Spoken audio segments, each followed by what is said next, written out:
بسم اللہ الرحمن الرحیم۔ شروع اللہ کے پاک نام سے جو بہت مہربان اور رحم کرنے والا ہے۔ السلام علیکم۔ RKA اردو وائس کے ناظرین اکرام، ویڈیو پہ آگے بڑھنے سے پہلے ایک بار درود پاک پڑھ لیں۔ آج میں جو کہانی آپ کی خدمت میں پیش کرنے لگا ہوں، اس میں سیکھنے کی بات یہ ہے کہ بیوقوف سے دوستی نہیں کرنی چاہیے، کیونکہ وہ اپنے فائدے کے لیے آپ کو کبھی بھی نقصان پہنچا سکتا ہے۔ لیجئے کہانی ملاحظہ فرمائیں۔ ایک دفعہ کا ذکر ہے کہ ایک بندر ندی کے کنارے ایک درخت پر رہتا تھا۔ بندر اکیلا تھا کیونکہ اس کا کوئی دوست یا خاندان نہیں تھا، لیکن وہ خوش اور مطمئن تھا۔ درخت نے اسے کھانے کے لیے کافی میٹھا جامن کا پھل دیا تھا۔ درخت نے اسے دھوپ سے سایہ اور بارش سے پناہ بھی دی تھی۔ ایک دن ایک مگرمچھ دریا میں تیر رہا تھا۔ وہ بندر کے درخت کے نیچے آرام کرنے کے لیے کنارے پر چڑھ گیا۔ بندر نے اسے ہیلو کہا، جو ایک دوستانہ برتاؤ کرنے والا جانور ہے۔ مگرمچھ نے حیران ہوتے ہوئے جواب دیا، ہیلو۔ مگرمچھ نے کہا، کیا تم جانتے ہو کہ مجھے کھانا کہاں سے مل سکتا ہے؟ کیونکہ میں نے سارا دن کچھ نہیں کھایا اور میں بھوکا ہوں۔ اب آپ سوچ رہے ہوں گے کہ مگرمچھ بندر کو کھا جانا چاہے گا، لیکن یہ مگرمچھ بڑا ہی شفیق اور شریف مگرمچھ تھا، اور یہ خیال کبھی اس کے دماغ میں نہیں آیا کہ وہ بندر کو کھا جائے۔ بندر نے کہا، میرے درخت میں بہت پھل ہیں، کیا آپ کچھ کھانا چاہیں گے؟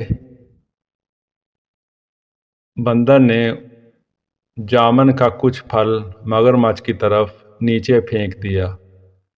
مگرمچھ اتنا بھوکا تھا کہ اس نے تمام جامن کھا لیے۔ حالانکہ مگرمچھ عام طور پر پھل نہیں کھاتے، اسے میٹھا میٹھا پھل بہت پسند تھا، اور گلابی گودے نے اس کی زبان کو جامنی بنا دیا۔ جب مگرمچھ اپنی مرضی کے مطابق کھا چکا تھا تو بندر نے کہا، جب بھی آپ مزید پھل کھانا چاہیں تو واپس آ جایا کریں۔ جلد ہی مگرمچھ ہر روز بندر کے پاس آتا تھا۔ دونوں جانور اچھے دوست بن گئے۔ وہ باتیں کرتے، ایک دوسرے کو کہانیاں سناتے اور بہت سے میٹھے جامن ایک ساتھ کھاتے۔ ایک دن مگرمچھ نے بندر کو اپنی بیوی اور خاندان کے بارے میں بتایا۔ بندر نے کہا، آج واپس جاتے وقت اپنی بیوی کے لیے بھی کچھ پھل لے جانا۔ مگرمچھ کی بیوی کو جامن بہت پسند آئے۔ اس نے پہلے کبھی اتنی میٹھی چیز نہیں کھائی تھی، لیکن وہ اپنے شوہر کی طرح مہربان اور نرم مزاج نہیں تھی۔ اس نے اپنے شوہر سے کہا، تصور کیجئے کہ بندر جب یہ جامن روزانہ کھاتا ہے تو اس کا ذائقہ کتنا میٹھا ہوگا۔ مہربان مگرمچھ نے اپنی بیوی کو سمجھانے کی کوشش کی کہ وہ بندر کو نہیں کھا سکتا، وہ میرا سب سے اچھا دوست ہے۔ مگرمچھ کی لالچی بیوی نے ایک نہ سنی اور اپنے شوہر سے وہ کام کروانے کے لیے جو وہ چاہتی تھی ضد کرنے لگی، اور اس نے بیمار ہونے کا بہانہ کیا۔ میں مر رہی ہوں اور صرف ایک پیارے بندر کا دل ہی مجھے ٹھیک کر سکتا ہے۔ اس نے اپنے شوہر کو پکارا، اگر تم مجھ سے محبت کرتے ہو تو تم اپنے دوست بندر کو پکڑو گے اور مجھے اس کا دل کھانے دو گے۔ بیچارے مگرمچھ کو سمجھ نہیں آ رہا تھا کہ وہ کیا کرے۔ وہ اپنے دوست کو کھانا نہیں چاہتا تھا اور دوسری طرف وہ اپنی بیوی کو مرنا بھی نہیں دے سکتا تھا۔ کافی سوچ بچار کے بعد آخر کار مگرمچھ نے یہ فیصلہ کیا کہ اسے کیا کرنا ہے، اور اگلی بار جب وہ بندر کے پاس گیا تو اس نے بندر سے کہا کہ اس کی بیوی اسے ملنا چاہتی ہے کیونکہ وہ جامن کے خوبصورت پھل کے لیے ذاتی طور پر اس کا شکریہ ادا کرنا چاہتی ہے۔ بندر خوش ہوا لیکن کہا کہ وہ نہیں جا سکتا کیونکہ وہ تیرنا نہیں جانتا تھا۔ مگرمچھ نے کہا، اس کی فکر نہ کرو، میں تمہیں اپنی پیٹھ پر لے کر جاؤں گا۔ بندر راضی ہو گیا اور مگرمچھ کی پیٹھ پر کود کر بیٹھ گیا۔ چنانچہ دونوں دوست گہرے چوڑے دریا میں چلے گئے۔